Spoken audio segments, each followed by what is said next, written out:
اقتصادی ماہرین کی نظر میں کورونا وائرس کی موجودہ وبا جنگ عظیم دوم کے بعد معاشی بحران کا سب سے بڑا سبب بنے گی۔ سوال یہ نہیں کہ معاشی بحران آئے گا یا نہیں، سوال یہ ہے کہ اس کا دورانیہ کتنا ہوگا اور یہ کتنی گہرائی میں جا کر کسی بھی ملک کی معیشت کو جڑوں سے کھوکھلا کرے گا۔ آئیے کورونا وائرس سے پہلے، کورونا وائرس کے دوران اور کورونا وائرس کے بعد کی معیشت، خدشات اور امکانات پر حقائق کی روشنی میں نظر ڈالتے ہیں۔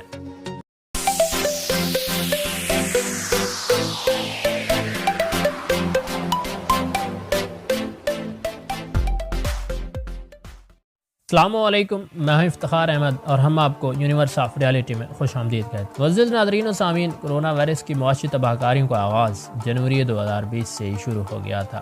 دسمبر کے آخر میں ووہان سے پھوٹنے والی اس وبا نے دیکھتے ہی دیکھتے عالمی مصنوعات اور خام مال کی فراہمی کو شدید دھچکا پہنچایا۔ انسان سے دوسرے انسان کو منتقل ہو جانے کے پیش نظر کئی عالمی کانفرنسز اور ایکسپو منسوخ یا ملتوی کرنے پڑے۔ اسپین کے شہر بارسلونا میں منعقد ہونے والا موبائل کی دنیا کا سب سے بڑا ایونٹ موبائل ورلڈ کانگریس بھی منعقد نہیں ہو سکا۔ یاد رہے کہ صرف یہ ایک کانفرنس سے بارسلونا کا شہر 492 ملین پاؤنڈز کماتا ہے۔ 1 لاکھ سے زائد لوگ اس میں شامل ہوتے ہیں اور 14,000 سے زائد لوگوں کو روزگار ملتا ہے۔ صرف ایک بندے کی کانفرنس رجسٹریشن $872 میں ہوتی ہے۔ موبائل ورلڈ کانگریس کی منسوخی کے بعد تو جیسے لین ہی لگ گئی۔ فیس بک کی F8 کانفرنس ہو یا مائکرو فنانس کی بیلٹ کانفرنس، ایپل کی WWDC کانفرنس ہو یا گوگل اور دبئی ورلڈ ایکسپو ہو، یا 4 سال بعد منعقد ہونے والے ٹوکیو اولمپکس، یا ٹیکنالوجی کی دنیا کا سب سے بڑا event South by Southwest, سب منسوخ یا ملتوی کر دیے گئے۔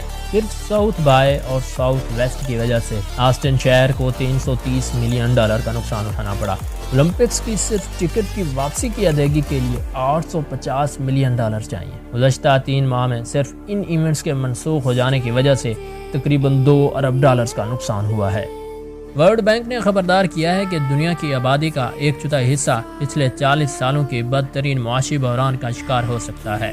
دنیا بھر میں لاک ڈاؤن نے مختلف کاروباروں کو بڑے پیمانے پر متاثر کیا ہے، اور اطلاعات کے مطابق صرف امریکہ میں یومیہ 1,40,00,000 لیٹر دودھ ضائع ہو رہا ہے۔ اور اس طرح کی خبریں سبزیاں اور دیگر فصلیں کاشت کرنے والوں کے بارے میں بھی مل رہی ہیں۔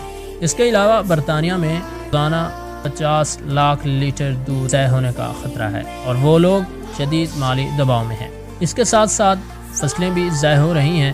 نیو یارک ٹائمز کے مطابق مرغیوں کی کاروباروں سے وابستہ ایک شخص نے انہیں بتایا کہ وہ ہر ہفتے 7.5 لاکھ انڈے ضائع کر رہے ہیں، اور اس طرح ایک کاشتکار نے بتایا کہ انہیں پیاز کی زیادہ تر فصل ضائع کرنا پڑی ہے۔ بھارت میں چائے کے باغات کے مالکان پہلے ہی متنبہ کر چکے ہیں کہ لاک ڈاؤن کے بعد پہلی فصل ضائع ہو چکی ہے، اور دوسری کے بارے میں بھی انہیں ایسے ہی خدشات، کاشتکاروں کو مزدوروں کی کمی کا بھی سامنا ہے۔ اور گزشتہ ہفتے جرمنی کو کھیتوں میں بڑی ہوئی سبزی فصل اٹھانے کے لیے خصوصی انتظامات کرنے پڑے۔ پولینڈ اور رومانیہ سے ہوائی جہاز کے ذریعے مزدور لانے پڑے۔ لیکن اس کے ساتھ ساتھ ایک اور تبدیلی جو دیکھنے کو ملی ہے وہ برطانیہ میں آٹے کے استعمال اور فرانس میں آرگینک خوراک کی مانگ میں اضافہ ہے۔ بہت سی انڈسٹریز تباہی کے دہانے پر پہنچ گئی ہیں۔ ایئر لائنز کی 95% بکنگ کم ہو گئی ہے۔ ہالی ووڈ اور فلم انڈسٹریز میں الو بول رہے ہیں۔ صحت اور میک اپ میں 25% زوال آیا ہے۔ انٹرٹینمنٹ میں 22%، ریسٹورنٹ میں 30%، ٹرانسپورٹ کے بزنس میں 45%، شاپنگ میں 60%، کرایہ کی گاڑیوں میں 80%۔ محدود چند کاروبار کے ہر کاروبار پر بحران آ چکا ہے۔ خام تیل کی قیمتیں $70 فی بیرل سے کم ہو کر $18 تک آ چکی ہیں، کیونکہ جہازوں اور گاڑیوں کے نہ چلنے کی وجہ سے کھپت میں نمایاں کمی ہوئی ہے۔ دنیا بھر میں اسٹاک مارکیٹیں نقصان کا شکار ہیں۔ ہر وہ کاروبار یا سروس جس میں گاہک سے ڈائریکٹ معاملہ ہوتا تھا وہ زوال کا شکار ہے۔ حجام کی دکان سے لے کر مووی تھیٹر تک اور شاپنگ مال سے لے کر پھول بیچنے تک نیز ہر کاروبار زوال کا شکار ہے۔ کورونا وائرس کی وبا عالمی معیشت کے لیے کتنی تباہ کن ہے، یہ اندازہ صرف ایک ملک فرانس کی مثال سے بھی لگایا جا سکتا ہے۔ فرانسیسی معیشت اس سال 8% تک سکڑ جائے گی۔ یہ نقصان یونان کی مجموعی قومی پیداوار سے بھی زیادہ ہے۔ فرانس جرمنی کے بعد یورپی یونین کا دوسری سب سے بڑی معیشت والا ملک ہے، جس کی مجموعی قومی پیداوار گزشتہ برس $2.7 ٹریلین سے زیادہ رہی تھی۔ سال رواں کے دوران فرانس کی مجموعی قومی پیداوار مزید اضافے کے ساتھ تقریباً 2.8 ٹریلین امریکی ڈالر کے برابر ہو جانے کی امید تھی۔ یوں فرانس دنیا کی 6ٹھی سب سے بڑی معیشت بن جاتا اور عالمی معیشت میں اس کا حصہ بھی مزید بڑھ کر 3.06% تک پہنچ جاتا، لیکن پیرس حکومت کے اندازوں کے مطابق ایسا نہیں ہوگا اور جرمنی اس کے ہمسایہ یورپی ممالک کی سال رواں کے لیے مجموعی قومی پیداوار میں کرونا وائرس کی وبا کے نتیجے میں 8% تک کی کمی ہو جائے گی۔ اس کمی کی مالیت تقریباً 217 بلین ڈالر کے برابر بنتی ہے۔ یوں صرف فرانسیسی معیشت کو ہی کرونا وائرس کی وبا کے باعث جتنا نقصان ہوگا، اس کی مالیت یورپی یونین کے رکن ملک یونان اور تیل کی دولت سے مالا مال خلیجی عرب ریاستوں قطر اور کویت کی ملکی سطحوں پر مجموعی قومی پیداوار سے بھی کہیں زیادہ بنتی ہے۔ ان حالات کی وجہ سے فرانس کے سالانہ قومی بجٹ میں خسارہ بڑھ کر اب GDP کے 9% کے برابر ہو جائے گا، جو دوسری عالمی جنگ کے بعد سے لے کر آج تک کا ایک نیا ریکارڈ ہوگا۔ پیرس حکومت نے گزشتہ ہفتے ملکی معیشت کو سنبھالا دینے کے لیے اپنے اعلان کردہ مالیاتی پیکج کی رقم دگنا کر دی، $100 بلین یورو یا تقریباً 110 بلین ڈالر کے برابر کر دی، لیکن یہ رقم بھی GDP کے تقریباً 4% کے برابر بنتی ہے، جبکہ معیشت کو ہونے والا نقصان اس سے بھی 2 گنا ہوگا۔ عالمی سطح پر ممکنہ اقتصادی نقصانات سے موازنہ فرانسیسی معیشت کو کرونا وائرس کے بحران کی وجہ سے ہونے والے ان ہوش روا نقصانات سے یہ اندازہ لگانا بھی مشکل نہیں ہے کہ دیگر بہت زیادہ متاثر ہونے والے ممالک اور عالمی معیشت کو مجموعی طور پر اس بحران سے کتنا زیادہ نقصان پہنچا، اس لیے کہ دنیا کی 5 سب سے بڑی معیشتوں کا امریکہ، چین، جاپان، جرمنی اور بھارت کو بھی تشویشناک حد تک شدید منفی اقتصادی اثرات کا سامنا ہے۔ ان ممالک میں سب سے زیادہ تکلیف دہ صورتحال امریکہ جیسے متاثرہ ممالک کی ہوگی۔ امریکہ دنیا کی سب سے بڑی اقتصادی طاقت ہے، جس کا عالمی معیشت میں حصہ تقریباً 25% بنتا ہے، لیکن امریکہ میں بھی یہی کرونا وائرس اب تک تقریباً 6 لاکھ سے زیادہ افراد کو متاثر کر چکا ہے، جن میں سے تقریباً 25,000 مریضوں کا انتقال ہو چکا ہے۔ دنیا کے کسی بھی ملک میں ایسی ہلاکتوں کی مجموعی تعداد امریکہ میں سب سے زیادہ ہے۔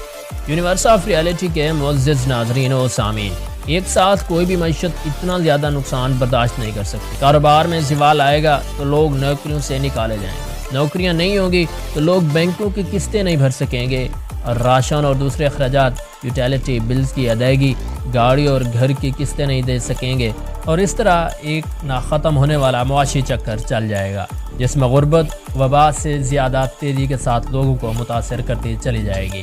ایک ماہ میں 1 کروڑ لوگوں نے امریکہ میں بے روزگاری کے وظیفے کے لیے فارم جمع کروائے ہیں، جو 1987 کے بعد سب سے زیادہ ہیں۔ کچھ کاروبار جن کا دار و مدار آن لائن بزنس پر تھا، اس میں کئی گنا اضافہ دیکھنے میں آیا ہے۔ مثلاً اسکول کی بندش کے باعث تمام تر کلاسز آن لائن ہو رہی ہیں، اس طرح آن لائن خریداری، grocery shopping, video games, e books, food delivery, baking کا سامان، بال کاٹنے کا سامان اور گھر میں ہوم آفس بنانے کے لیے کمپیوٹر ڈسک، ان سب کی مانگ میں بے پناہ اضافہ ہوا ہے۔ آن لائن ویڈیو کی ایپس مثلاً zoom, Skype, Google video internet and cloud کا بزنس آسمان کو چھو رہا ہے۔ یہاں امریکہ میں امیزون اور انسٹا کارٹ مسلسل لوگوں کو نوکریاں دے رہے ہیں، مگر مانگ ختم ہی نہیں ہو رہی۔ معزز دوستو، اب تھوڑی بات معاشی نظام پر کر لیتے ہیں۔ مضبوط معاشی نظام اور بااصول معاشرے کسی بھی قوم کا بوجھ اٹھا سکتے ہیں، اور یہ بات ترقی یافتہ ممالک اچھی طرح جانتے ہیں۔ اس لیے انہوں نے بہت بڑی معاشی آسانی کے پیکج کا اعلان کیا ہے، تاکہ عوام ایک خاص حد تک اپنی روزمرہ کی معمول کی زندگی گزار سکے۔ گھر کا کرایہ، بینکوں کے ایک ساتھ، گروسری کی خریداری اور اسکول کی فیس دے سکیں۔ جہاں جاپان نے $1 کھرب کا اسٹیمولس پیکج نکالا، تو امریکہ نے $2.20 کروڑ پر مبنی دنیا کی تاریخ کا سب سے بڑا پیکج اعلان کیا، جس میں ہر اس بالغ فرد کو $1,200 کیش ملیں گے جس نے ٹیکس دیا ہو، اور 16 سال سے کم عمر بچوں کو $500 فی کس دیا جائیں گے۔ ایئرلینڈ ہر شہری کو €1,600 ماہانہ دے رہا ہے، اور اسپین یونیورسل بیسک انکم کا پلان بنا رہا ہے۔ ویتنام نے غربا کے لیے چاولوں کی مفت ATM مشین لگا دی ہے، تو وہیں امریکہ کی کچھ ریاستوں نے میڈیکل پروفیشنلز کو پیٹرول اور انٹرنیٹ مفت دینا شروع کر دیا ہے۔ ایئرلینڈ کی حکومت کسی شہری سے ان 3 ماہ کا یوٹیلیٹی بل بھی نہیں لے رہی، وہ اسے ایڈجسٹ کر کے آئندہ مہینوں میں دے سکتے ہیں تاکہ زندگی کا پہیہ چلتا رہے۔ اقتصادی ماہرین کے مطابق کرونا وائرس سے بین الاقوامی معیشت کو کم از کم 6 کھرب ڈالر کا نقصان پہنچے گا۔ معزز ناظرین و سامعین، اب تھوڑا اپنی گریبانی میں جھانک لیتے ہیں کہ پاکستان کی صورتحال کیا ہے۔ آپ نے وہ پیاز اور جوتوں کی کہانی تو سنی ہوگی۔ ایک حاکم کسی مجرم کو سزا سناتا ہے تو 100 جوتے کھاؤ یا پیاز۔ آدمی پیاز کھانا شروع کرتا ہے، مگر 15 سے 20 پیاز کھانے کے بعد کہتا ہے کہ اس میں بہت جلن ہے، آپ جوتے ہی مار دیں۔ 15-20 جوتے کھانے کے بعد پھر پیاز، اور یوں وہ 100 جوتے بھی کھاتا ہے اور پیاز بھی۔ وبا کے پھیلنے کے درمیان معاشی استحکام کی باتیں کرنا بالکل ایسے ہی ہے جیسے کوئی شخص جلتے گھر میں نیا فرنیچر ڈالنے کا مشورہ دے۔ ہم باصیت قوم نہ تو مکمل لاک ڈاؤن برداشت کر سکتے ہیں اور نہ ہی ہمارا صحت کا نظام سارے مریضوں کو سنبھالنے کا متحمل ہو سکتا ہے۔ اس پریشان کن صورتحال میں یا تو ہم سویڈن کا ماڈل اپنا لیتے اور کوئی لاک ڈاؤن نہیں کرتے، باشعور لوگ جتنے بھی ہیں اپنی حد تک اپنا بچاؤ خود کرتے اور معاشی سرگرمیاں جاری رہتی، یا ہم ووہان کا ماڈل اپناتے اور متاثرہ علاقے اور لوگوں کو مکمل لاک ڈاؤن اور قرنطینہ میں بھیج دیتے اور انہیں اشیاء خوردونوش مہیا کرتے کہ ایک بار اس وبا کا پھیلنے کا عمل رک جاتا تو معیشت کو جلد سنبھالا دیا جا سکتا تھا۔ مگر ہم نے پیاز اور جوتے دونوں کھانے ہیں۔ ہم نے نام نہاد لاک ڈاؤن کیا، مسجدیں تو بند کر دیں، مگر سیاسی پارٹیاں، لوگوں کا میل جول سب چلتا رہا اور وائرس پھیلتا چلا گیا۔ کاروبار کے بند ہو جانے سے غربت اور معاشی بحران نے الگ سر اٹھا لیا۔ پاکستان بے نظیر انکم سپورٹ پروگرام میں سالانہ $900 ملین اور احساس پروگرام میں $200 ملین ویسے ہی خرچ کر رہا ہے اور اب 12,000 فی کس الگ بانٹ رہا ہے، جس کا فائدہ غریب لوگوں کو ضرور ہوگا، مگر چھوٹے کاروبار اور کمپنیوں کے لیے کوئی خاطر خواہ قدم نہیں اٹھایا گیا۔ ہم لوگ بحیثیت قوم کامیاب لوگوں اور کاروبار سے نفرت کرتے ہیں۔ ہم بے گھر اور بے آسرا لوگوں کو روٹی ضرور کھلاتے ہیں، مگر اگر کوئی کمپنی انہی لوگوں کو نوکری دینے کی بات کرے تو اس کی مدد کبھی نہیں کریں گے۔ حسد و بغض کے اس رویے اور محدود جذباتی سوچ نے ہمیں آج یہ دن دیکھنے پر مجبور کیا ہے۔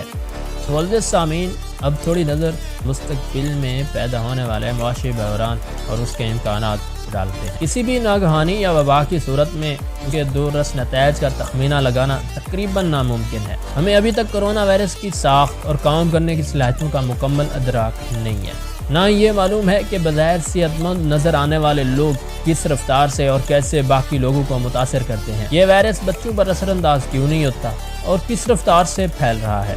مزید اس کی وجہ سے حکومتیں جو اقدامات اٹھا رہی ہیں ان کا اثر کیا نکلے گا اور لوگ اور کاروبار کیا رد عمل دیں گے۔ اقتصادی ماہرین بتاتے ہیں کہ ایسے واقعات کسی بھی ملک کی معیشت کو 3 طرح سے نقصان پہنچا سکتے ہیں۔ اول، ان کا اثر براہ راست سرمایہ دار طبقہ کے اعتماد پر ہوتا ہے اور وہ ملک کی معیشت میں سرمایہ لگانا چھوڑ دیتے ہیں اور کوئی نئے منصوبے شروع نہیں کرتے، بلکہ پہلے سے موجود منصوبہ جات کو بھی مختصر کر دیتے ہیں۔ دوسرے طریقے میں اس کا بالواسطہ اثر عام آدمی کے اعتماد اور مزید کمانے کی امید پر پڑتا ہے اور وہ صرف انتہائی ضروریات زندگی کے سوا ہر قسم کے خرچ سے ہاتھ کھینچ لیتا ہے۔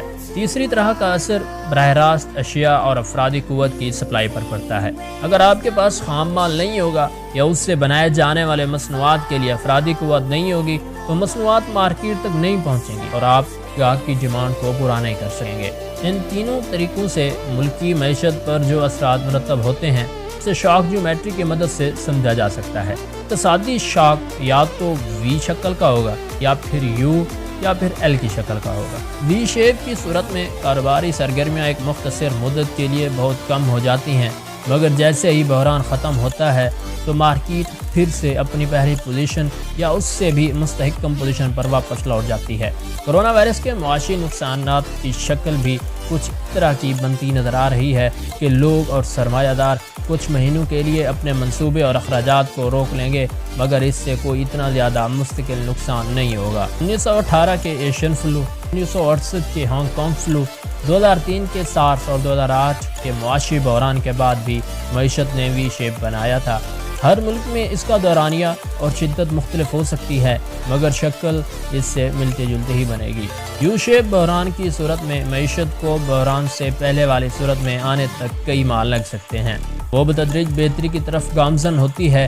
اقتصادی ماہرین ترقی پذیر ملکوں میں کرونا وائرس کے بعد کی معیشت کو ایسے ہی دیکھتے ہیں۔ اس صورت میں کچھ معاشی آؤٹ پٹ کا مستقل نقصان بھی ہو جاتا ہے۔ ایل شیپ سب سے برا شیپ ہے، جس میں ملکی معیشت ایک طویل عرصے تک بحران کا شکار رہتی ہے۔ معیشت میں کئی جگہ سٹرکچرل ڈیمیج آ جاتا ہے۔ سپلائی چین، افرادی قوت، سرمایہ کاری، لیبر مارکیٹ، پیداواری صلاحیت سب انحطاط کا شکار ہو جاتی ہیں۔ اس کا دورانیہ کچھ ماہ سے بڑھ کر کئی سالوں تک چلا جاتا ہے اور یہ ریسیشن سے ڈپریشن بن جاتا ہے، جیسا کہ 1918 کے اسپینش فلو کے بعد 10 سال تک گریٹ ڈپریشن چلا رہا۔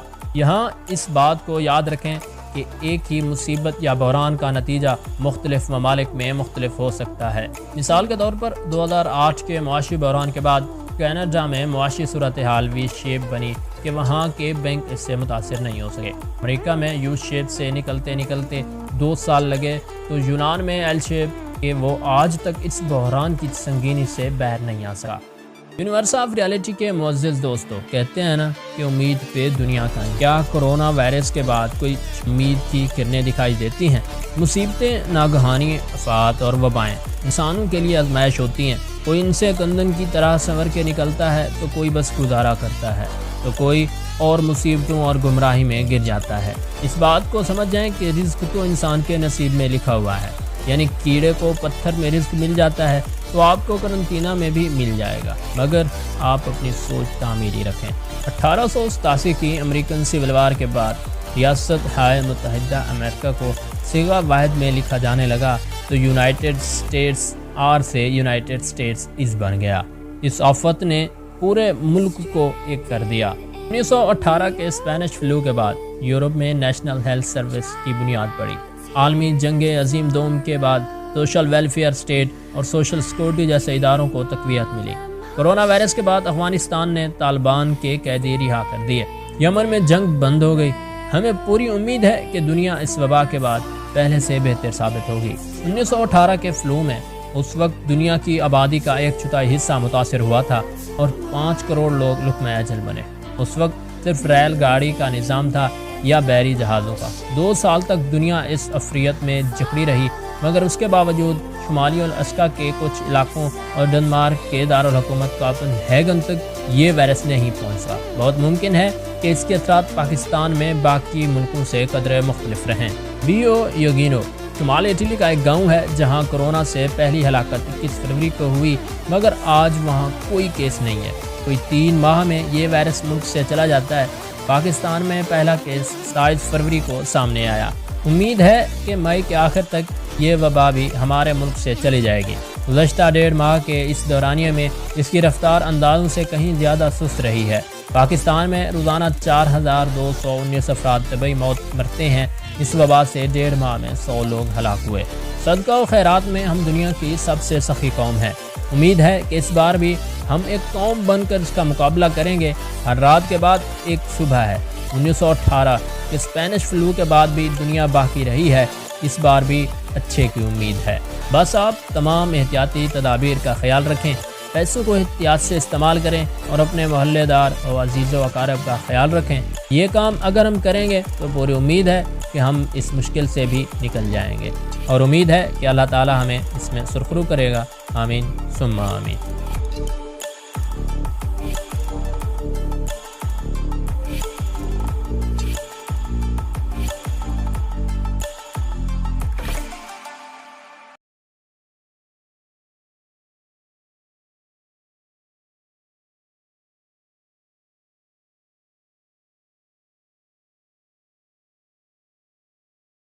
امید ہے کہ آپ کو آج ہماری چھوٹی سی ویڈیو سے کرونا وائرس کے انڈر پستی ہوئی عالمی معیشت کا حال اچھی طرح معلوم ہو چکا ہوگا، اور اگر آپ کو ہماری چھوٹی سی کاوش پسند آئی ہے تو ویڈیو کو لائک کر دیں اور اپنی رائے کا اظہار کرنے کے لیے کامنٹ کریں، اور ہمارے چینل کو سبسکرائب کر دیں تاکہ ہماری آنے والی ہر نئی ویڈیو آپ کو بر وقت پہنچ سکے۔ اس کے علاوہ آپ اگلی ویڈیو کس ٹاپک پر دیکھنا چاہتے ہیں یہ بتانے کے لیے اس ویڈیو کے نیچے کامنٹ کر دیں، اور اپنا اور اپنے پیاروں کا خیال رکھیں۔